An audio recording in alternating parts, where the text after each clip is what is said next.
Hi everyone. आज हम लोग एक्सेलरेशन इन सर्कुलर मोशन समझने वाले हैं।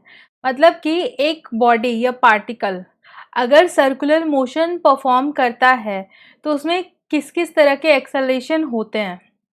तो इसमें basically three types of acceleration होते हैं। इफ अ पार्टिकल और a body perform circular motion around a point with a fix radius, like circular motion का आइडिया आप लोगों को होगा। अगर कोई पार्टिकल किसी पॉइंट के अबाउट बिना डिस्टेंस चेंज हुए इस तरह से मूव करती है तो उसको हम सर्कुलर मोशन कहते हैं। तो इस तरह के सर्कुलर मोशन में किस किस तरह के एक्सेलरेशन होते हैं वो हम समझने वाले हैं। तो basically three types of acceleration होंगे: centripetal, tangential and angular. Simple. तो स्टार्ट करते हैं आज का सेशन। तो पहले समझते हैं ये सेंट्रीपिटल एक्सेलरेशन क्या होता है। तो सेंट्रीपिटल एक्सेलरेशन को समझने के लिए मैं यूनिफॉर्म सर्कुलर मोशन का एग्जांपल लूंगी। अगर मैं यूनिफॉर्म सर्कुलर मोशन को देखूं तो यूनिफॉर्म सर्कुलर मोशन में क्या होता है, कोई पार्टिकल सर्कुलर मोशन परफॉर्म करता है with a fixed speed. Fixed speed मतलब स्पीड जो होती है वो चेंज नहीं होती, स्पीड जो है वो अनचेंज रहती है ना। स्पीड क्या रहती है, अनचेंज रहती है। बट क्या वेलोसिटी चेंज नहीं होती? वेलोसिटी तो चेंज होती है ना, वेलोसिटी चेंजेस। तो होता क्या है यहाँ पे, वेलोसिटी का डायरेक्शन चेंज होता है बट वेलोसिटी का मैग्नीट्यूड नहीं चेंज होता। ठीक है, तो इस तरह के जो केस है लाइक यूनिफॉर्म सर्कुलर मोशन, इसमें जो है बस एक ही एक्सेलरेशन होता है, that is this one, centripetal acceleration, who is responsible to change the direction of the velocity only. ठीक है, तो अगर मैं यहाँ पे देखूं तो कोई पार्टिकल v वेलोसिटी से इधर जा रहा था, फिर आफ्टर सम टाइम इधर हो जाएगा, राइट। तो अगर मैं एक्सेलरेशन की डायरेक्शन देखूं तो एक्सेलरेशन की डायरेक्शन क्या होती है, डिफरेंस की डायरेक्शन में एक्सेलरेशन क्या होता है, v final vector minus v initial vector. इसको किससे डिवाइड कर देते थे, टाइम से, यही होता था। तो यहाँ पे अगर मैं फाइनल माइनस इनिशियल करूं तो ये क्या आ जाएगा, टूवर्ड्स सेंटर आ जाएगा, towards the centre of the circle, है ना। तो centripetal acceleration is directed towards the centre of the circle. Very simple. तो इसका डायरेक्शन क्या होता है, टूवर्ड्स सेंटर होता है, इसको रेडियल एक्सेलरेशन भी कहते हैं। ओके, तो centripetal acceleration and radial acceleration is responsible to the change in direction of velocity। Simple है। तो मैग्नीट्यूड इक्वल टू, दो इसका जो मैग्नीट्यूड होता है, अगर कोई v वेलोसिटी से r रेडियस में इस तरह से सर्कुलर मोशन परफॉर्म कर रहा है तो उस पार्टिकल का सेंट्रीपिटल एक्सेलरेशन का जो मैग्नीट्यूड होता है वो v स्क्वायर बाई r होता है ना, इस तरह से। लाइक अगर ये सर्कल है एंड इसके अराउंड एक पार्टिकल सर्कुलर मोशन परफॉर्म कर रहा है तो उसका एक्सेलरेशन क्या हो जाएगा, v square by r। Simple है।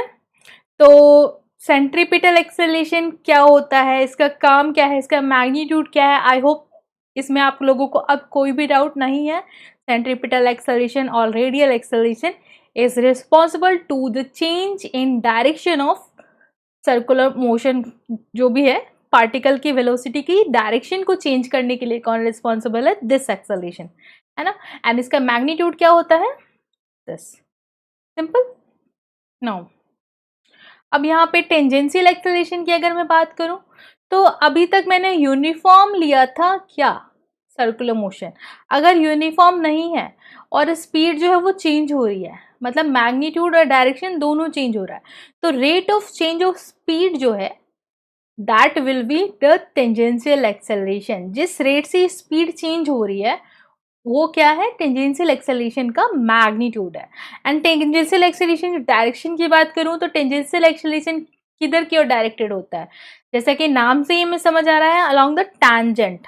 लाइक अगर इस पॉइंट में देखो तो इस पॉइंट पे हमें टैंजेंट ड्रॉ करना पड़ेगा। अगर एक्सेलरेट कर रहा है तो वेलोसिटी की डायरेक्शन में, अगर डी एक्सेलरेट कर रहा है तो वेलोसिटी के अपोजिट डायरेक्शन में। सिंपल। तो यहाँ पे हम देख सकते हैं tangential acceleration to the circle कहाँ पे डायरेक्ट होता है, tangential to the circle at any position, है ना। एंड इसका मैग्नीट्यूड क्या लिखेंगे, dv by dt and centripetal acceleration का हमने क्या देखा v²/r। आई होप यहाँ तक मैं बहुत अच्छे से क्लियर हूँ आप लोगों को। ओके तो अगर मैं अभी तक एंगुलर में नहीं जाके सिंपल एक्सेलरेशन देखो, हमने काइनेमेटिक्स में सिंपल एक्सेलरेशन देखा है ना, कि एक्सेलरेशन क्या होता है, वेलोसिटी के मैग्नीट्यूड को चेंज करता है, वेलोसिटी के डायरेक्शन को चेंज करता है ना। तो अभी हमारे पास दो एक्सेलरेशन आ गया, एक जो है ये वाला टेंजेंशियल वो वेलोसिटी के मैग्नीट्यूड को चेंज कर रहा है, एंड सेंट्रीपिटल जो है वो वेलोसिटी के डायरेक्शन को चेंज कर रहा है। तो अगर मैं नेट एक्सेलरेशन की बात करूँ तो वो क्या हो जाएगा, ये हो जाएगा, देख पा रहे हैं आप लोग, क्या हो जाएगा, net acceleration is a vector sum of tangential and centripetal like this. इसको हम वेक्टर सम कर देंगे। सिंस हमें वेक्टर सम करने के लिए यहाँ पे 90 डिग्री ये दिख रहा है, क्योंकि ये जो है सेंट्रीपिटल ये टुवर्ड्स द सेंटर है and tangential is along the tangent है। तो ये हमारा क्या हो जाएगा, पाइथागोरस हम इसको सॉल्व कर सकते हैं, सिंपली पाइथागोरस से सॉल्व कर लेंगे तो क्या हो जाएगा, under root of AC² plus AT², है ना। तो ये हो जाएगा हमारा net acceleration, very simple. And tangential acceleration and centripetal acceleration यहाँ तक आप लोगों को क्लियर हो गया होगा।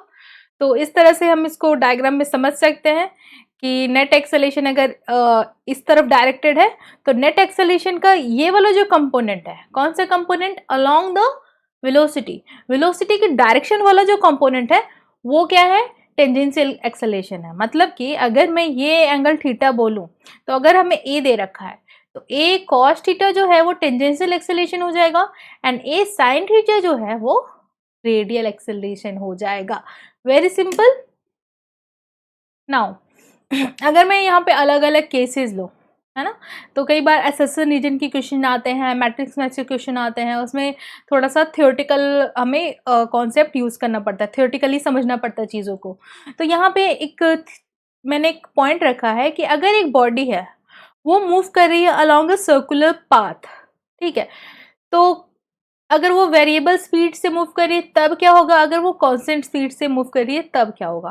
तो जैसा कि अभी तक मैंने डिस्कस किया है, अगर वो कांस्टेंट स्पीड से मूव कर रहा है तो उसके पास टेंजेंशियल एक्सेलरेशन तो होगा नहीं, कांस्टेंट स्पीड से मूव कर रहा है तो टेंजेंशियल एक्सेलरेशन एब्सेंट। तो बस एक ही एक्सेलरेशन होगा, that is centripetal acceleration, and वो किधर की तरफ डायरेक्टेड होगा, इनवर्ड, वेरी सिंपल। अगर मैं जो टेंजेंशियल एक्सेलरेशन को यहाँ पे इन कराऊं तो हमें क्या कराना पड़ेगा, स्पीड को चेंज करना होगा। तो यहाँ पे अगर वेरिएबल स्पीड है तो टेंजेंशियल एक्सेलरेशन होगा एंड रेडियल एक्सेलरेशन भी होगा, दोनों होगा, वेरी सिंपल। नाउ तो अगर सेंट्रीपिटल एंड टेंजेंशियल एक्सेलरेशन आप लोगों को क्लियर है, अब एंगुलर एक्सेलरेशन समझते हैं।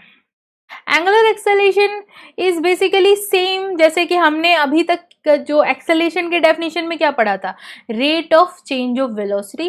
तो एंगुलर एक्सेलरेशन को हम अल्फा से लिखेंगे, ये क्या हो जाएगा, rate of change of angular velocity, मतलब कि omega final minus omega initial divided by delta T, simple है ना।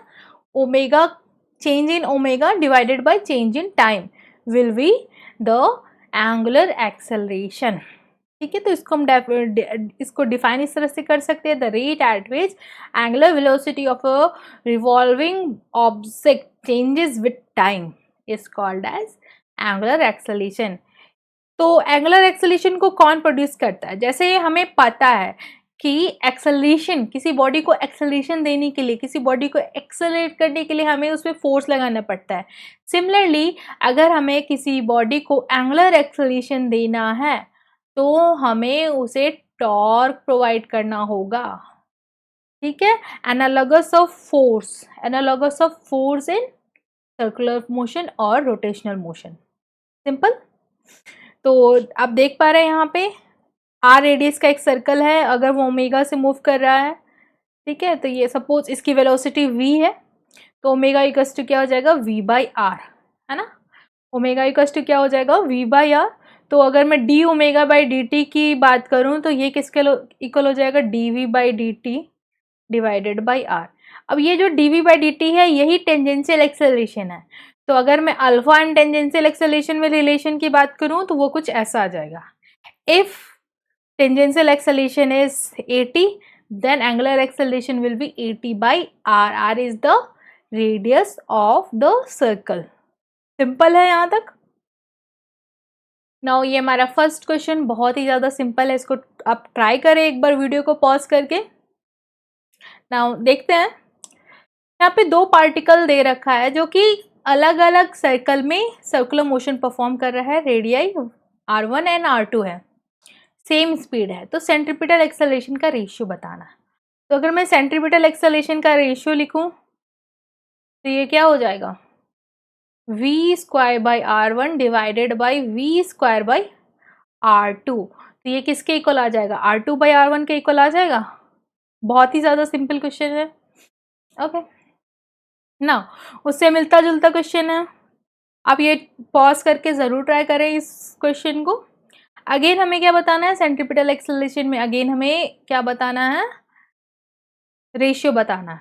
ओके तो अभी हमारे पास रेडियस क्या है, r by R, capital R by R, such that particle periods are same. But यहाँ पे पीरियड सेम दे रखा है, तो टाइम पीरियड सेम कर देंगे तो हम क्या लिखेंगे, 2 पाई r1 डिवाइडेड बाई v1, और दूसरे का क्या है, 2 पाई r2 डिवाइडेड बाई v2, है ना. अब मुझे सेंट्रीपिटल एक्सेलरेशन निकालना है, तो सेंट्रीपिटल एक्सेलरेशन का रेशियो हम क्या लिखेंगे, AC1 divided by AC2 equals to what, equals to हो जाएगा v1 square by r1 into v2 square by r2, है ना. तो यहाँ पे हमें क्या चाहिए, इसको मैं r1 बाई r2 से मल्टीप्लाई और डिवाइड कर देती हूँ. तो ये क्या है, हमारा स्क्वायर हो जाएगा. क्या समझ पा रहे हैं क्या किया मैंने r1 बाई r2 से मल्टीप्लाई एंड डिवाइड कर दिया. तो यहाँ पे एक क्या आ जाएगा, r2 बाई r1, तो ये क्या आ जाएगा, r1 square r2 square. Okay तो क्या ये दोनों क्वांटिटी इक्वल हो जाएगी, आप देख पा रहे हैं, r1 by v1 is equal to r2 by v2. तो ये दोनों क्वांटिटी क्या हो जाएगी, कट हो जाएगी. तो यहाँ पे हमारे पास क्या आंसर आ जाएगा, r1 divided by r2. Simple है, तो आंसर क्या हो जाएगा, r1 by r2 is capital R by small r, है ना. Now third question. तो आई होप ये बहुत ही ज़्यादा बेसिक क्वेश्चन है, ये आप खुद से कर पाएंगे. हमें दे रखा है radius and velocity, and increase किस रेट से वेलोसिटी कर रही है, a मीटर पर सेकेंड स्क्वायर. तो ये हमारा क्या हो गया, टेंजेंशियल एक्सेलरेशन. अब सेंट्रीपिटल एक्सेलरेशन क्या हो जाएगा, v square by r. Okay तो हमने अभी डिस्कस किया था कि tangential acceleration along the tangent होता है, centripetal acceleration is towards the centre होता है. तो यहाँ पे इसको पाइथागोरस से हम ऐड कर सकते हैं, since both are perpendicular to each other, and vector summation करेंगे तो हम इसको डायरेक्टली पाइथागोरस से हम क्या कर सकते हैं, इसको ऐड कर सकते हैं. तो हमारा आंसर क्या हो जाएगा, दिस, है ना. ओके नाउ अगेन इसके पहले वाले से मिलता जुलता ही क्वेश्चन है, आप वीडियो को पॉज करके एक बार ट्राई करें. कार है जिसकी स्पीड दे रखी है एंड रेडियस दे रखा है, जिस सर्कुलर पाथ पे वो मूव कर रहा है. ओके और किस रेट से उसकी स्पीड इंक्रीज हो रही है, 2 मीटर पर सेकेंड स्क्वायर. तो हमें एक्सेलरेशन बताना है कार का. वेरी सिंपल, ये हमें क्या दे रखा है, टेंजेंशियल एक्सेलरेशन. ओके एंड ये क्या है हमारा, वेलोसिटी. तो सेंट्रीपिटल एक्सेलरेशन क्या हो जाएगा, डिवाइडेड बाई r. तो ये क्या हो जाएगा, 330 इंटू 30 डिवाइडेड बाई 500. ओके तो ये हमारा क्या हो जाएगा, 9/5. तो ये हमारा क्या हो जाएगा, 2. तो हम क्या लिखेंगे, 9/5 का स्क्वायर प्लस 2 का स्क्वायर का अंडर रूट. सिंपल, तो हमारा आंसर आ जाएगा D. ओके इसको सॉल्व कर लेंगे तो हमारा आंसर क्या आ जाएगा, 2.7 मीटर पर सेकेंड स्क्वायर. नाउ ये लास्ट क्वेश्चन है, ये एंगुलर एक्सेलरेशन पे बेस्ड क्वेश्चन है, बहुत ही सिंपल इंटीग्रेशन बेस्ड क्वेश्चन है. तो एज वी नो कि analogous of acceleration in rotational motion नहीं मतलब सर्कुलर मोशन में भी analogous of acceleration is angular acceleration and analogous of velocity is angular velocity. तो as हम जैसे पहले वहाँ पे क्या यूज़ करते थे, v dv by ds equals to acceleration, तो यहाँ पे हम क्या लिख सकते हैं, omega by d theta is angular acceleration.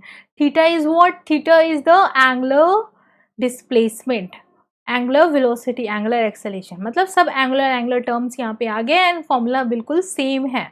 Okay तो हम क्या लिखेंगे, d omega by D theta equals to 0.5 omega. Okay तो हमें क्या दे रखी है initially, angular velocity 5 radian per second. तो हमें बतानी है आफ्टर जब वो पाई डिस्प्लेसमेंट हो जाएगा उसका, तब उसकी जो एंगुलर वेलोसिटी होगी वो क्या होगी. ओके तो can we integrate it, like ये ओमेगा से ये ओमेगा कट गया. ओके तो we can use this formula ना. तो लिमिट हम यहाँ पे क्या डालेंगे, those who don't know how to put the limit, तो आप ये इंटीग्रेशन, डेफिनेट इंटीग्रेशन में ये मैथ में पढ़ेंगे. तो यहाँ पे हम क्या करेंगे, लिमिट डाल देंगे 0 to pi and angular velocity जो है उसकी लिमिट क्या डालेंगे, इनिशियली हमें क्या दे रखी है 5 radian per second and finally हमें निकालना है, फाइंड आउट करना है. ओके तो यहाँ पे हमने सारे वैल्यूज अगर हम पुट कर दे तो हमारे पास आंसर क्या आ जाएगा, 5 minus omega equals to 0.5. Theta will be what, theta का इंटीग्रेशन कहाँ से कहाँ तक किया है, 0 टू पाई, तो ये हमारा क्या हो जाएगा 0.5 pi equals to omega minus 5. तो ओमेगा इक्वल्स टू क्या हो जाएगा 0.5 पाई प्लस 5. ओके तो ये आंसर आ जाएगा हमारा. ये हमारा लास्ट क्वेश्चन था आज का.